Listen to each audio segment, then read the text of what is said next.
Ayan guys, dalang plastic ang lalay. Alam niyo kung ano ilalagay ko dito guys. Yung aking okra na hiningi sa kapitbahay. Ayan guys, kaigihan ng malapit sa gulayan.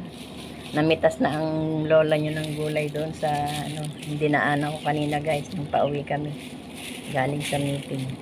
Tingnan nyo guys, ang gaganda. Okrang maliliit. Oh, sarap.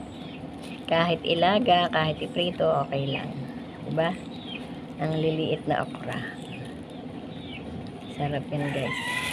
Ilalaga ko.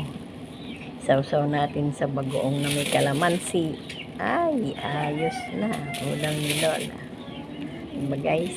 Oh. Ang dami rin yan guys. Oh. Sobra-sobrang ulam ni Lola yan. Yung aking mga apo tamad mag-ulam. Pero yung anak ko, lahat